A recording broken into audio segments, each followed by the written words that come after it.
Sophia Lancaster was born into a world of silk sheets, private jets, and billion-dollar boardrooms, but all the wealth in the world couldn't buy her respect for those she thought were beneath her. Daniel Reed was a poor cleaner, working quietly in the shadows of the same hotel her family owned, surviving on sweat and dignity instead of diamonds and privilege. But when their worlds collide, Sophia kicked him without a second thought, unaware that the man she humiliated was not who she thought he was. But who exactly was this poor cleaner she humiliated in front of everyone? Why did the entire hotel staff fear him more than they feared her father, the billionaire tycoon? And how could one reckless kick change the course of her life forever? Sit back, grab your popcorn, and let's dive into this interesting story. The marble lobby of the Grand Regency Hotel shimmered under crystal chandeliers. Guests wheeled sleek designer luggage across polished tiles while soft piano music floated from hidden speakers. But the beauty of the place couldn't hide the tension brewing at its heart. Unbelievable, a sharp voice cut through the calm. Heads turned. Striding in was Sophia Lancaster, the only daughter of billionaire tycoon Charles Lancaster. At just 23, Sophia was a whirlwind of designer arrogance, Balenciaga heels clicking like gunshots, diamond-studded purse slung carelessly over her shoulder, her blonde hair swinging as if the world was her runway. The receptionist tried to speak, but Sophia slapped her manicured hand on the counter. "I've been waiting outside for 10 minutes. Where's my limo? My father owns half this hotel, and you people can't even get a car, right?" The receptionist stammered an apology, cheeks flushing red. Guests pretended not to stare, but their eyes followed her every move. Sophia thrived on it. She loved being the center of gravity in every room, loved how power draped over her shoulders like a designer gown. But then, something, or rather, someone, got in her way. On his knees near the grand staircase, scrubbing a stubborn stain on the marble, was a cleaner.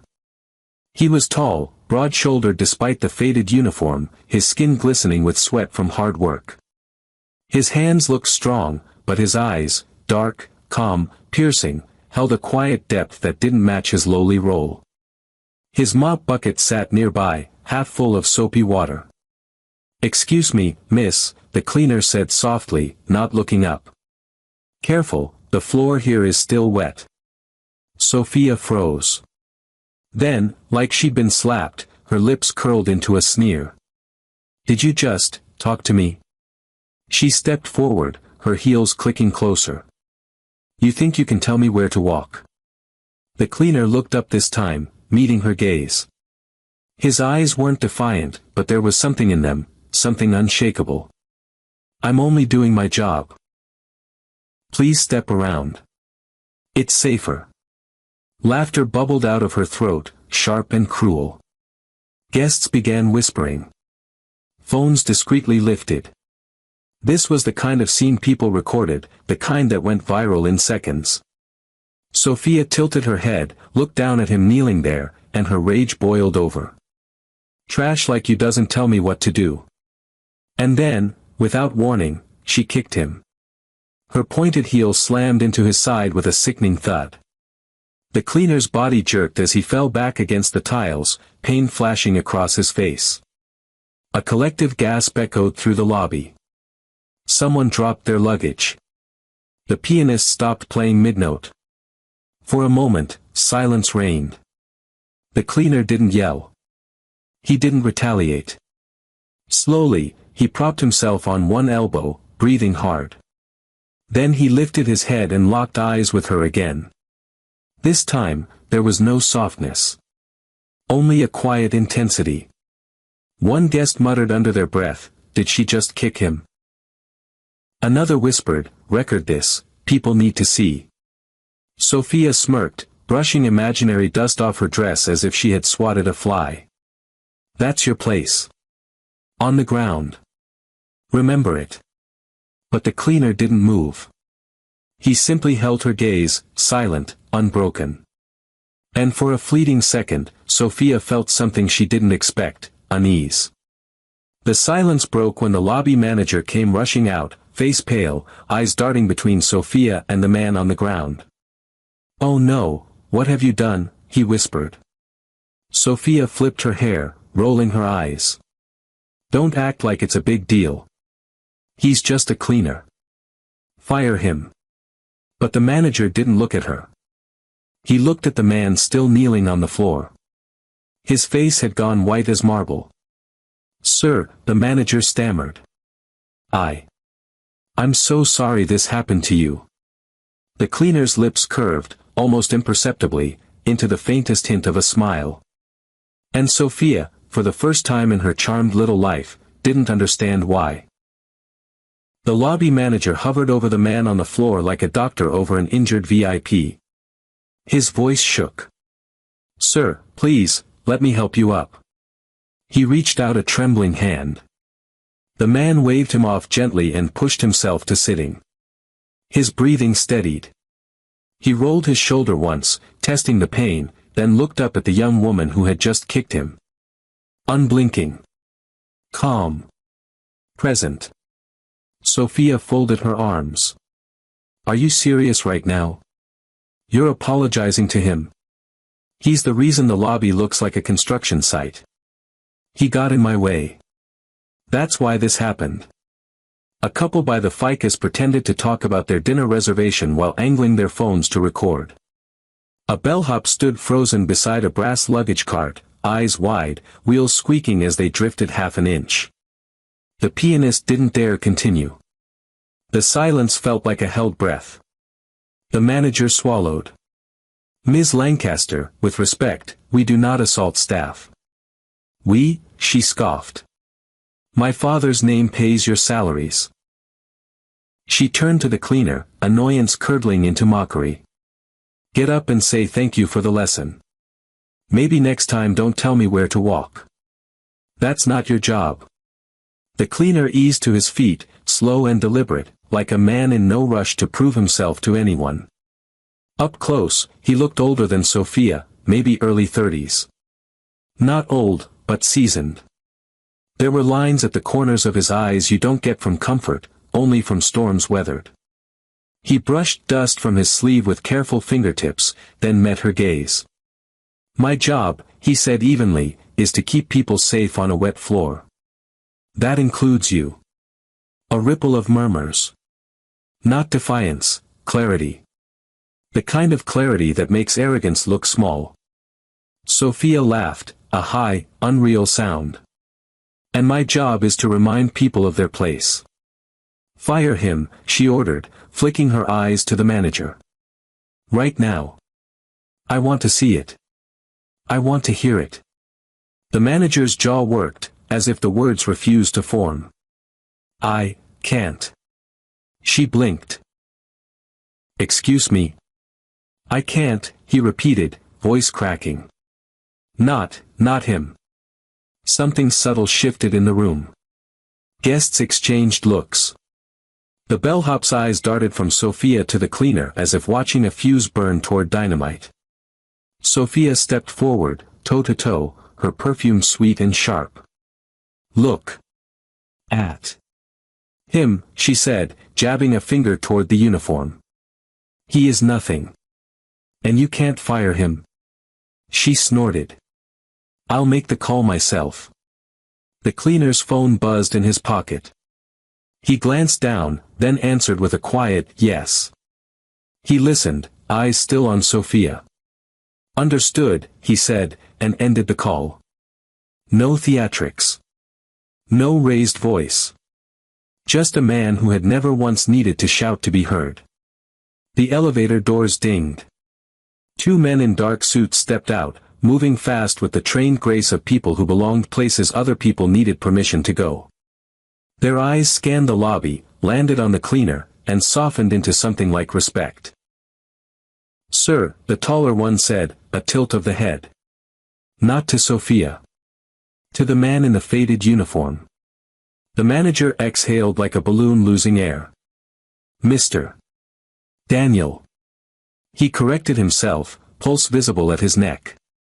Mr. Reed. Sophia's laugh died in her throat. The taller suit murmured, cars ready, Mr. Reed. Board members moved up the schedule when they saw the clip. His eyes flicked, barely, to the phones. Phones. Everywhere. A teenage girl by the window whispered, "It's already on live." Comments pinged in real time. "Who is she? She kicked him. This is bad for the hotel. Who's the guy everyone's calling, sir?" The lobby had turned into a theater, and the story was sprinting ahead of the people in it. Sophia recovered with a scoff. "Sir. Are you all confused? Do you give your janitors titles now? Is this some kind of union thing?" The cleaner, Mr. Reed, studied her. Not with anger. With a kind of heavy sadness that made her feel, for the first time, seen too clearly. He adjusted the cuff of his uniform, and for a split second the fabric lifted to reveal a watch, simple, elegant, unmistakably rare. The kind people inherit, not buy. The manager's voice steadied as if he had finally chosen which hill he'd die on. "Ms. Lancaster, I need you to come with me to the office." "To do what?" "To provide a statement," he said. "There are policies. There are cameras. And there are witnesses." He glanced at the pianist, the bellhop, the couple, the teenage girl with the live stream still bubbling hearts in the corner. A lot of witnesses. Sophia's face hardened. She reached for familiar weapons. "I'll have your job for this." The cleaner spoke softly, a hand lifted, not to threaten, but to halt the escalation everyone felt was coming. "No one here is your enemy," he said. "But people are not furniture.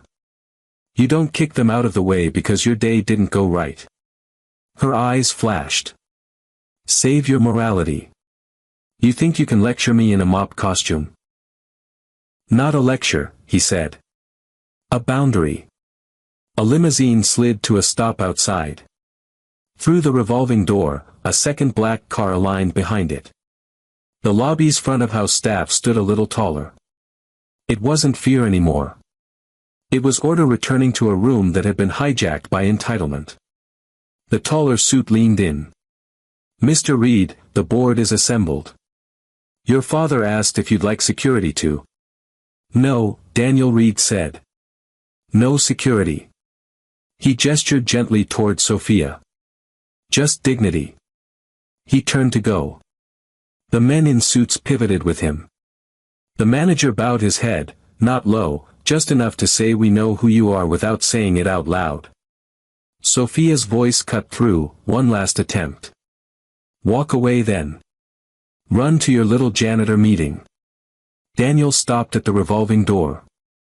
He didn't turn fully, only enough that she could see his profile, the set of his jaw, the steadiness in a man who never raised his voice to prove he had one. "You will not like what you learn in that office," he said quietly. "But if you listen, it might save you." He stepped through the door and into the afternoon light. The suits followed. The lobby exhaled. Sophia stood alone at the center of a world she had always controlled. For the first time, the room did not orbit her. Behind the front desk, the manager picked up the phone. "Yes," he said to whoever answered. "We need HR, legal, and PR in my office. Now." He looked at Sophia. "Ms. Lancaster, this way, please." The teenage girl's live stream flooded with a new wave of comments. "Mr. Reed? Who is he?" The way the suits respected him. "This is bigger than a lobby meltdown."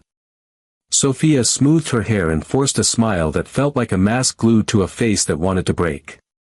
She followed the manager toward the corridor, heels ticking out the seconds to something she could no longer control. The manager's office was smaller than Sophia expected. No grand chandelier here, just pale walls, a framed photo of the hotel founder, and a glass desk stacked with folders. But the tension inside was thicker than any marble hall could hold. Sophia marched in, her heels stabbing the floor with each step. She dropped into the leather chair opposite the manager without waiting for an invitation, her eyes blazing. "Let's get this over with. I'll have your job by tomorrow morning." The manager, Mr. Callahan, shut the door behind them, his face lined with the weight of decisions no one wanted to make. He didn't sit. He stood by the blinds, fingers twitching at the pull cord as if he needed something to hold on to. "Ms. Lancaster," he began carefully, "the situation is more serious than you think." Sophia smirked, crossing her legs. "Serious? For him, maybe. I'll make sure that so-called cleaner never works in this city again." Callahan winced. "You don't understand. That man." He stopped, swallowing, as if the words themselves could get him fired. "Isn't a normal cleaner." Sophia leaned forward, her tone dripping with sarcasm. "Oh. Is he a prince in disguise? A secret agent undercover? Don't waste my time." He was scrubbing the floor. The manager finally sat, folding his hands as if bracing himself for a storm. "His name is Daniel Reed. And if you don't know who that is, you should." Sophia tilted her head, her laugh sharp. "Daniel Reed? Never heard of him. Should I? Is he supposed to impress me?" Callahan's jaw tightened. "Daniel Reed is one of the largest private investors in this city. He owns properties across 3 states. He's on the board of half the companies your father works with. And today, he was here for a reason." The words dropped like stones into the air. Sophia blinked once, twice, before her laugh returned, shakier this time. "You're lying. You're covering for him because you're scared. Look at him. Look at that uniform." As if summoned by her defiance, the office door opened without a knock. In stepped Daniel. Not in cleaner's overalls anymore. He had changed, black slacks, crisp white shirt, jacket slung effortlessly over his shoulder. His hair still damp from washing, but his posture belonged to someone who owned the room the moment he entered it. Sophia's breath hitched. For a moment, she didn't recognize him. Behind him, the 2 men in suits followed, closing the door with quiet precision. Callahan stood immediately, shoulders squared, respectful. "Mr. Reed." Daniel didn't answer. He placed his jacket on the chair's backrest, then sat opposite Sophia. Calm. Patient. As though the earlier humiliation in the lobby had never happened. Sophia recovered fast, plastering on her mask of arrogance. "So what? You borrowed a suit. Changed clothes. That doesn't make you anybody. You're still the man scrubbing floors." Daniel's eyes met hers. Unblinking. Heavy. The kind of look that felt less like a stare and more like a mirror reflecting her back at herself. "You think scrubbing a floor makes someone less," he said evenly. "I think it shows more strength than screaming at strangers ever will." Sophia flushed, her cheeks heating. She leaned forward. "Don't you dare lecture me. You don't know who I am."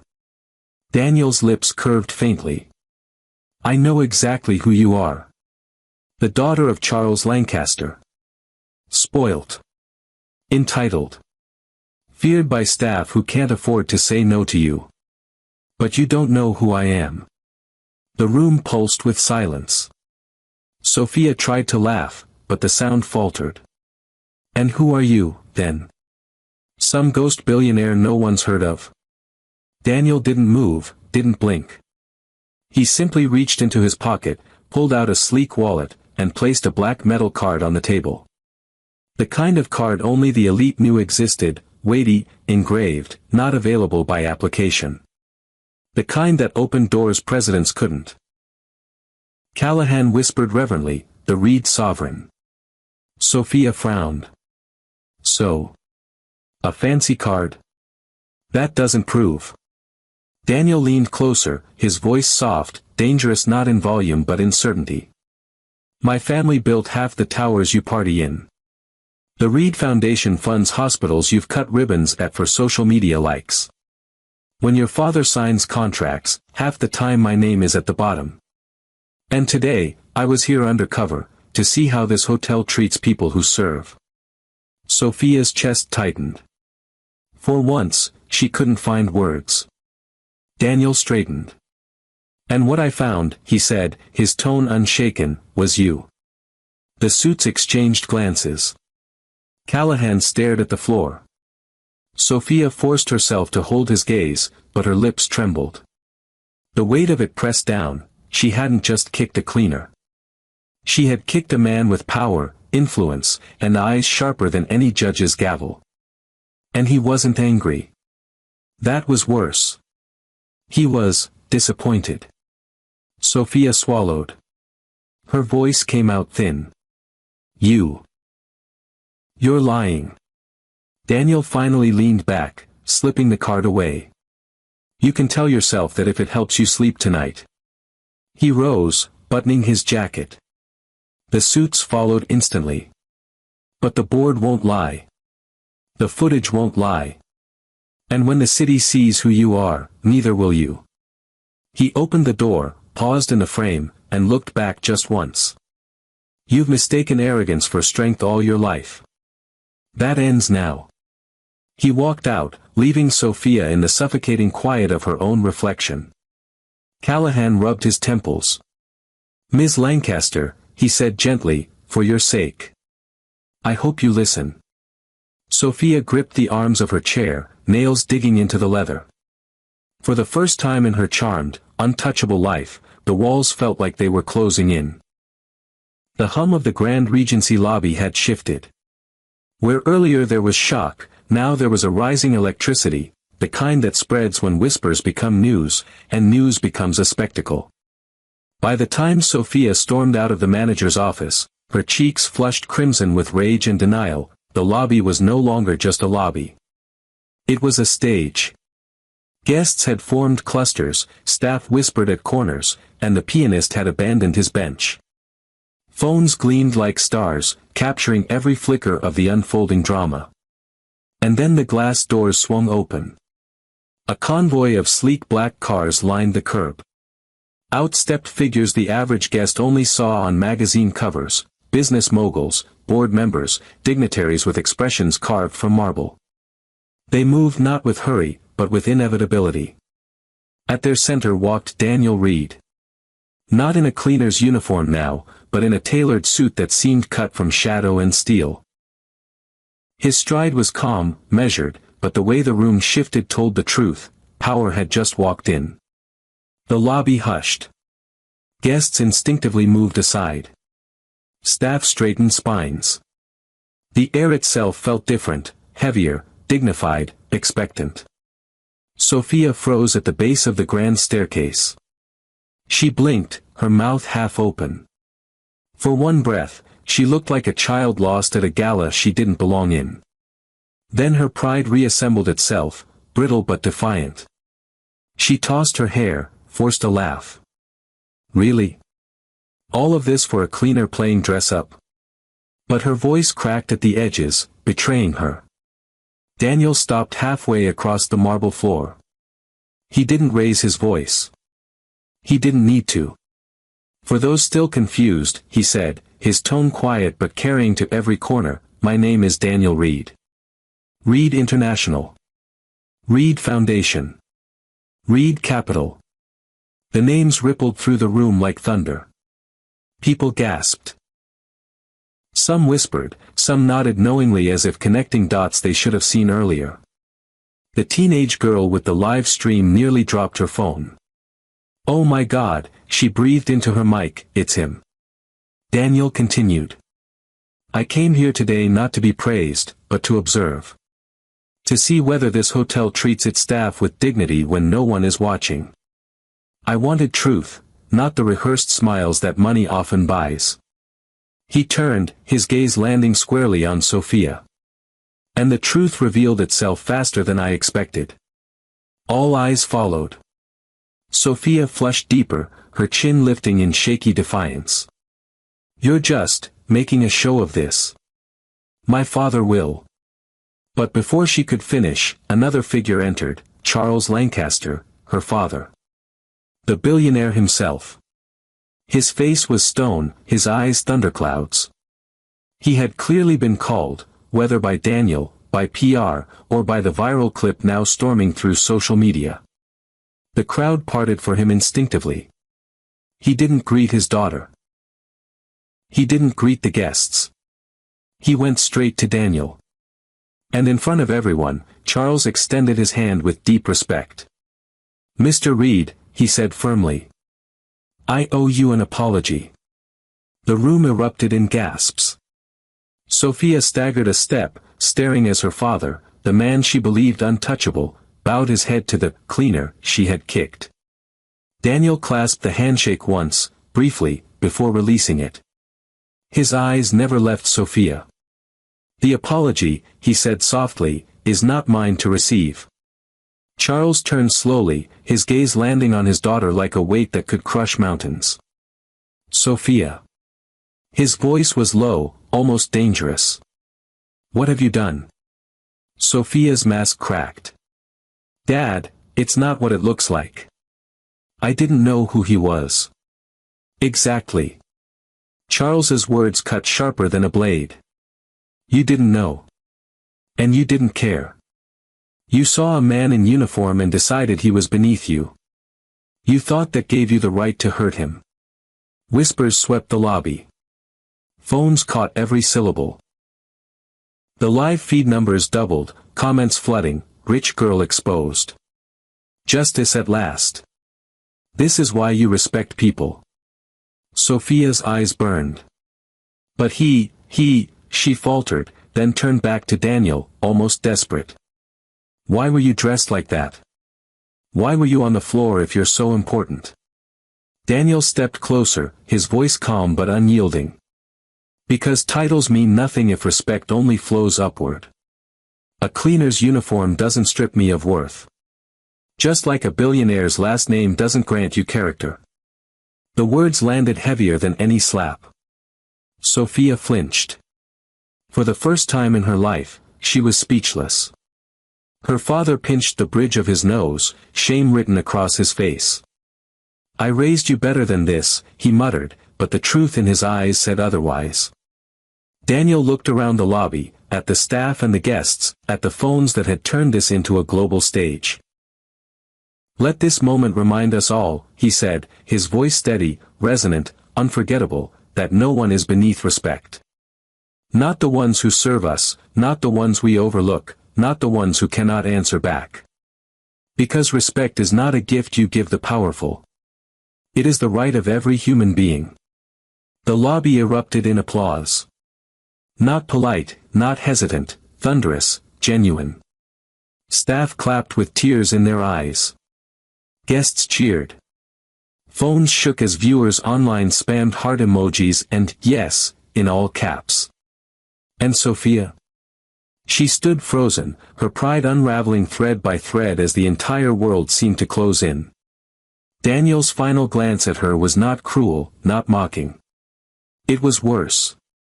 It was the look of someone who pitied her. Then he turned, his entourage falling in step, and strode toward the conference hall where the board awaited. Sophia was left in the center of the lobby, drowning in silence despite the applause that thundered around her. By the time Daniel Reed disappeared into the conference hall, the lobby of the Grand Regency had become something else entirely, a courtroom without walls. Phones buzzed like angry wasps. News outlets were already pushing alerts. Billionaire's daughter assaults hotel worker, but he's not who she thought. Clips of Sophia's kick looped endlessly across social feeds. Every angle, every gasp, every frozen frame of her heel slamming into Daniel's ribs was replayed, analyzed, memed, condemned. Sophia's name trended globally within minutes, not for glamour, not for charity galas, but for disgrace. She sat slumped in a corner of the lobby now, her designer coat draped around her shoulders like a failed shield. Guests kept their distance but whispered loudly enough for her to hear. "That's her. Unbelievable." She kicked him like he was nothing. Her phone buzzed non-stop in her clutch, texts from friends, calls from PR handlers, a dozen missed calls from her father's legal team. But she couldn't bring herself to answer. Every vibration felt like another nail in the coffin of her image. And then the heavy tread of shoes broke through the noise. Charles Lancaster, her father, re-emerged from the boardroom. His face was grim, his phone in his hand, his other hand clenched so tightly the knuckles shone white. He walked directly to her. Sophia rose halfway, relief flashing across her face. "Dad, thank God. You have to fix this. It's all being twisted online. I didn't know who he was. I thought he was just..." Her father's voice cut her like glass. "Just what? Just a man working. Just someone beneath you." His eyes burned, not with anger, but with something worse, disappointment. Sophia faltered. "I didn't mean it like that." "You meant it exactly like that," he snapped. "Do you have any idea what you've done? The contracts, the partnerships, half of them tied to Reed Capital. One man you couldn't respect. One moment you couldn't control your temper. And now, our name is poison." Sophia's throat tightened. She tried to reach for him, but he stepped back as if her touch would stain him. "You think I can fix this?" he said bitterly. "Even I answer to Daniel Reed." The crowd murmured. Phones tilted closer, recording every word. The billionaire who once seemed untouchable was openly admitting submission to the man his daughter had kicked. Sophia's chest burned. She tried to swallow her panic, but her voice came out small. "So, what now?" Before her father could answer, the conference hall doors swung wide. Daniel Reed returned, not flanked by suits this time, but walking alone. The applause from inside still echoed faintly behind him. He had just addressed the board, the real power of the hotel, and now he was back for her. The crowd hushed again. Daniel stopped a few feet away, his gaze steady, unreadable. He didn't gloat. He didn't sneer. He looked at Sophia the way a teacher looks at a child who hasn't yet grasped the lesson. "Your name will recover," Daniel said calmly. "Money can polish tarnish. PR can spin stories. Lawyers can file suits." He tilted his head slightly. "But your character? That is harder to repair." Sophia's breath shook. I can apologize. I can." "An apology rehearsed in front of cameras means nothing," Daniel interrupted. His voice wasn't loud, but it carried the weight of someone who didn't need to shout. "You didn't just humiliate me. You humiliated yourself. You revealed to the world exactly who you are when you think no one important is watching." The words hit harder than any public headline. Her father shifted uneasily beside her, his jaw tight. "Mr. Reed," he said cautiously, "please, we can work this out privately. She's young, she's..." Daniel raised a hand. "This isn't about me, Mr. Lancaster. This is about your daughter. And about the truth she can't hide anymore." He turned back to Sophia. His eyes softened. Not with forgiveness yet, but with pity that stung more than anger. "You think strength is measured in how loudly you can demand. But true strength," he said slowly, "is in how quietly you can serve." The crowd stirred. Someone clapped once, then stopped, unsure. Others nodded, murmuring. The words had resonance, the kind of moral truth that lingered in the chest long after sound faded. Daniel stepped closer, low enough that only she and her father could hear. "You have two choices. Learn humility, or be destroyed by your own pride." Sophia's eyes burned with tears she refused to shed in front of strangers. What does that mean?" "It means," Daniel said, straightening, his voice once again carrying to every corner of the lobby, "that if she is to recover from this, it won't be in hiding behind her father's wealth. It will be by walking in the shoes of the people she spat on. By working where they work. By seeing what she refused to see." Gasps erupted. Phones lifted higher. A collective intake of breath. Sophia shook her head violently. "You can't be serious. You want me to clean floors? Me? Yes, Daniel said, his tone absolute. 1 month. No cameras. No assistants. No designer labels. Just a uniform and a mop. Then, and only then, will I believe your apology is worth hearing. The lobby roared with murmurs. Staff covered their mouths, stunned. Guests whispered feverishly.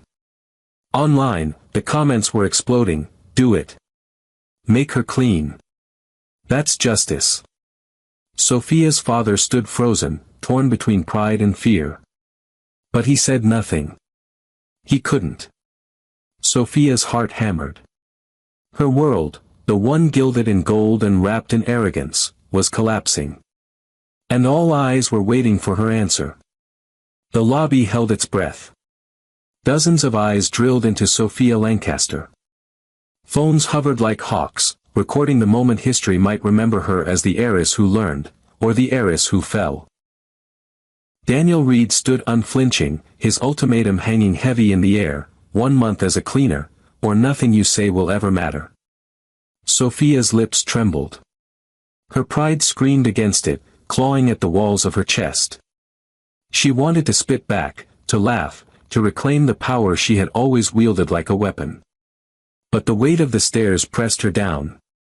Her father's silence crushed her further. And somewhere deep inside, the echo of Daniel's words scratched at her. True strength is in how quietly you can serve. She closed her eyes. For once, the world didn't revolve around her. It spun without mercy. Her voice cracked. She swallowed, steadied herself. I'll do it. Gasps rippled through the crowd. Some clapped, others scoffed, doubting she'd ever follow through. Online, comments exploded. No way she actually will. She's bluffing. Bet she lasts a day. Daniel studied her carefully, weighing the truth in her eyes. He didn't smile. He didn't congratulate. He simply nodded once. Then tomorrow, he said, you begin. 1 week later. The sun was barely up when Sophia stood in the staff locker room, her designer nails chipped, her hair pulled into a clumsy ponytail. On her body hung the uniform she had once mocked, a faded blue shirt, black slacks, and sturdy shoes that pinched her untrained feet. Around her, cleaners bustled with buckets and mops. Some eyed her with suspicion, others with thinly veiled amusement. She forced herself to meet none of their gazes. Her first task, the marble lobby. She bent, mop in hand, and pushed across the gleaming tiles. Her arms ached within minutes. Sweat dotted her forehead. Every step reminded her of that moment, the kick, the gasps, the eyes. Guests walked past without seeing her. Some even brushed close, muttering impatiently as if she were furniture in their way. It stung, because for the first time, she wasn't the center of the room. She was invisible. And yet. Slowly, she began to notice things she never had. The quiet dignity with which the cleaners worked. The way they joked softly among themselves, despite the exhaustion. The way one woman, Maria, hummed hymns under her breath while scrubbing, as though turning labor into prayer. Sophia's chest tightened. For years, she had seen these people as shadows. Now, they were the only ones who acknowledged her at all. 3 weeks later. Her nails were ruined. Her back ached nightly. But her pride? It had thinned, peeled away layer by layer like old paint. She had been cursed at by impatient guests. She had carried heavy trash bags down service corridors. She had eaten lunch with the staff in a cramped break room, learning their stories, how one cleaner worked nights to pay for her daughter's college, how another sent half his wages to family overseas. She listened. For the first time in her life, she truly listened. And it changed her. Exactly 1 month later, Sophia stood once again in the Grand Regency lobby. This time, not in silk or diamonds, but still in her cleaner's uniform. Her hands were raw, but steady. The crowd was smaller today, just staff, her father, a handful of board members. But the weight of the moment was larger than any gala. Daniel Reed entered, his presence as calm and commanding as ever. He looked at her for a long moment, then at the mop still in her hands. "Well?" he asked. Sophia lowered her eyes. Not out of shame, but out of respect. "I was wrong," she said quietly, but clearly enough for all to hear. "I thought worth was measured in money and titles. But it isn't. It's in work, in humility, in dignity. I disrespected every person who serves quietly. And I disrespected myself." Her father blinked, his eyes wet despite himself. Sophia turned fully toward the staff, Maria, the bellhop, the janitors who had watched her fall. "I am sorry," she said, her voice trembling. "Not because I was caught. But because I finally understand what I never wanted to see. You keep this place alive. You are not beneath me. You never were." The staff exchanged glances. Maria nodded softly, tears in her eyes. Daniel studied her, searching her face for the hollowness of performance. But he found something else. A crack where arrogance had been, now filled with something sturdier, humility. He gave a single nod. "Then the lesson is complete." The room exhaled. The tension dissolved. Sophia's father approached her slowly, his hand trembling as it landed on her shoulder. "Finally," he whispered, voice hoarse. "Finally, you understand." Sophia closed her eyes, a tear slipping free, not of shame this time, but of release. The clip of Sophia Lancaster mopping floors circulated online for weeks. Some mocked her. Some praised her. But most saw what mattered, a spoiled heiress who had been forced to face the truth. And in that truth lay a message that outlived the scandal itself. Never look down on anyone. Because the person you kick today may be the one who holds your tomorrow.